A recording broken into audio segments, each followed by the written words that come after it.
Hey guys, what's up? Welcome back to my channel et bienvenue si tu es nouveau. Aujourd'hui, on se retrouve pour une vidéo où je j'explique pourquoi je suis au Mexique. Il y a beaucoup de gens qui m'ont posé la question, donc je me suis dit qu'en fait j'allais juste faire une vidéo où j'explique vraiment tout du pourquoi au comment. Non, j'explique le pourquoi du comment.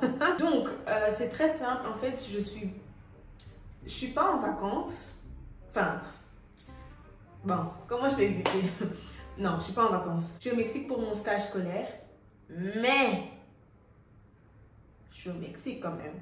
Donc j'essaie de combiner vraiment école et puis vacances, façon, parce qu'il n'y a pas à être au Mexique et faire des stages 7 jours sur 7 et pas profiter du Mexique. Donc c'est pour ça qu'en fait, si vous regardez mes stories Instagram, j'ai pas trop l'air d'être en stage, mais je suis en stage. De lundi au jeudi, je travaille de 9h à 18h. Et donc j'ai vendredi, samedi et dimanche, ou bien les soirs dans la semaine pour faire ce que je veux. Je suis totalement libre. Et ouais, voilà, c'est top.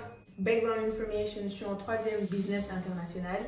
Et donc pour ma dernière année, j'étais obligée de faire un stage à l'étranger. Je pouvais même choisir le pays, je pouvais même choisir l'entreprise, ça devait juste être quelque chose qui avait à voir avec mes études. Du coup, j'ai choisi le Mexique parce que c'est un pays où on parle espagnol et j'étudie aussi l'espagnol. Du coup, je voulais un pays que un. C'est quelque chose qui me rapportait aussi et que j'ai... I can't talk. J'ai choisi le Mexique premièrement parce que on parle espagnol et que j'étudie l'espagnol. Du coup, c'était le moment parfait pour l'améliorer.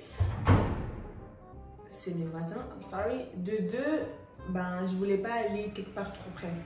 Moi, j'aime toujours exagérer, donc je suis partie loin pour avoir du beau temps, pour m'y plaire, quoi. Je me suis dit, je veux quand même être ici pendant 4 mois. Donc, je me suis dit, autant aller quelque part loin, quelque part tropical, quelque part tocos, pour que dans les week-ends, je me mets bien. Et c'est comme ça que c'est ce que je fais. De lundi à jeudi, je travaille. Je travaille. Puis, j'ai un week-end de 3 jours, parce que là, je fais vraiment tout ce que je peux faire, vraiment, que ce soit photo, que ce soit contenu, que ce soit aller manger, aller boire. Et franchement, c'est un combo parfait parce qu'il ne faut pas oublier que de base, je suis ici pour l'école quand même. C'est vraiment le pourquoi je suis au Mexique pour mes stages. Beaucoup de gens pensaient donc que j'étais en vacances, mais donc je suis en vacances / stage. Ouais. Je suis ici pour 4 mois. Attends, février, mars, avril, mai, juin. 5 mois, 4 mois et demi. De février à juin, je reste donc tout mon semestre, en fait, tout mon 2e semestre scolaire. Je suis ici et ouais, je rentre en juin et puis si je réussis ma thèse de mon stage, j'ai mon diplôme. L'autre question qu'on m'a posée, c'est comment j'ai fait pour arriver ici, donc tout ce qui était corona, tout ce qui était truc qu'on ne pouvait pas voyager, blablabla. Pour commencer, vu que c'est pour l'école, vu que c'est mon stage, déjà de base, c'était un voyage essentiel. Mis à part le fait que c'était un voyage essentiel, je vous dis que tout ce qui est test corona, tout ce qui est le papier d'honneur, tout ce qui est contrôle à la frontière ou bien à l'aéroport, non, il n'y a eu rien de tout ça. Pour moi en tout cas, j'ai rien eu. Déjà, si vous n'avez pas vu mon vlog juste avant, mettez pause, allez regarder et revenez parce que je vais vous expliquer en très bref comment mon voyage s'est passé. De base, j'avais acheté un billet et c'était Francfort, Dallas, Cancun. Maintenant, moi, je me suis dit que j'allais aller à Francfort le jour avant mon voyage pour être sûre que je sois bien à temps, blablabla, pour pas me presser pour aller de Bruxelles à Francfort. Donc, tout est booké et tout ça. Le jour où je dois aller à Francfort, un ange, un esprit a été envoyé et m'a dit « Flo, appelle un peu l'ambassade des États-Unis ». J'appelle parce que j'ai déjà été aux États-Unis, je sais quel visa il me faut et je l'avais. Donc j'appelle et j'ai dit oui, juste pour être sûre, trop bizarre, juste pour être sûre, j'appelle, je dis oui, est-ce que le visa ESTA c'est assez? Et ils me répondent dans les temps normaux, oui, mais là maintenant avec le corona, il faut un autre visa. Ah, il faut quel visa? Il faut un visa, blablabla.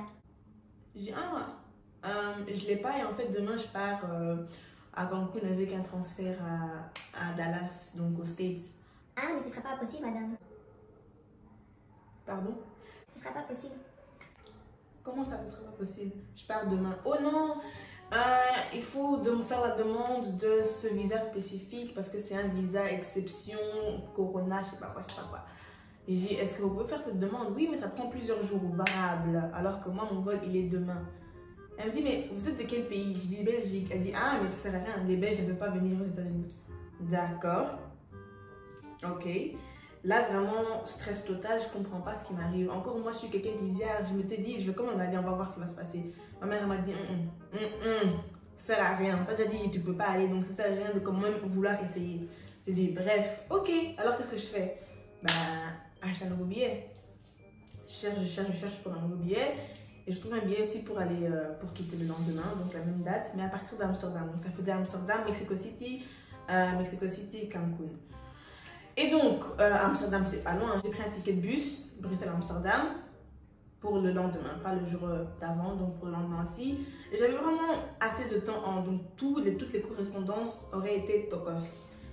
Donc, on est le lendemain, le jour de mon vol.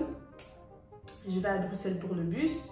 Il était prévu pour 15h30. J'arrive à temps, 15h même en avance. 15h30, 16h, 16h30, 17h, le bus ne vient pas. Jusqu'aujourd'hui, je ne sais pas si le bus est venu, mais tout ce que je sais, que c'est Flixbus m'a remboursé sans que je leur demande. Donc ça veut déjà tout dire. Bref, le bus n'est pas venu. Finalement, j'ai fait quoi? J'ai dû aller en voiture parce que les trains étaient annulés. Donc il n'y avait vraiment pas d'autre moyen d'arriver à Amsterdam qu'en voiture. Donc j'ai appelé une amie et elle m'a déposé. Maintenant le stress c'était quoi? C'était qu'on avait peur qu'à la frontière il y avait plus de contrôle. Parce que c'est ça que les gens disaient. Apparemment maintenant les frontières pourraient être contrôlées, blablabla. On n'a rien vu. Rien. Il n'y avait ni contrôle en Belgique, ni à la frontière, ni en Hollande. En arrivant en Hollande, ils ont bien vu que c'était une plaque belge. Il y avait la police hollandaise. Rien du tout. Du coup, de Bruxelles à Amsterdam, tout s'est bien passé. Maintenant, arrivé à Amsterdam même, à l'aéroport, donc j'étais la seule, mais même, enfin le protocole, c'est le protocole qui est 100 personnes ou une personne, c'est la même chose. On m'a rien demandé, que ce soit test Covid, on m'a pas demandé, que ce soit le papier là d'honneur, enfin le papier qui explique pourquoi tu pars, etc. Rien. Même l'homme à la douane, il m'a dit, hein, bonnes vacances, hein. J'ai dit, mais je pars même pas en vacances. Bref, tout ça pour dire qu'en fait, j'aurais pu partir genre vraiment en vacances ayant le corona. Il n'y aurait rien eu, enfin, ils n'auraient pas su. Je sais pas si c'est la chance ou si c'est quoi, mais comme ça, vous savez, moi, on m'a rien demandé. Juste qu'aujourd'hui, mon papier de corona, il est plié dans ma valise. Je ne l'ai pas déplié depuis que je suis partie. Je dis ça, je dis rien. Donc voilà, c'est comme ça que je suis arrivée au Mexique finalement. Ici, côté corona, vraiment, ils respectent quand même les règles. Tout est ouvert, donc que ce soit discothèque, que ce soit boîte, café, restaurant, tout est ouvert. Mais partout où vous allez, vous devez avoir un masque et ils prennent votre température à l'entrée. Ça qui est bien. Donc ça veut dire que si vous avez une température trop élevée, vous ne pouvez pas rentrer à l'endroit. Si vous n'avez pas de masque, non plus. Donc c'est quand même bien. On m'a aussi demandé ce que mes parents y pensaient du fait que je sois partie aussi loin toute seule. Je pense que ma mère, elle a l'habitude. Franchement, je pense qu'elle a l'habitude que je parte aussi souvent, que je parte aussi loin. Parce que c'est pas la première fois. L'année passée, je suis partie pendant des semaines en Colombie. Il y a 4 ans, j'ai fait aussi pendant des mois au Canada. Toujours, chaque année, je fais des voyages. On dirait que je vais de plus en plus loin. Donc, quand je lui ai dit, maman, je vais aller au Mexique, elle m'a dit, c'est tout. C'est tout. Moi, je me demandais pourquoi le Mexique. J'ai expliqué pour la langue, pour la nuit. Elle m'a dit, ok. Et voilà.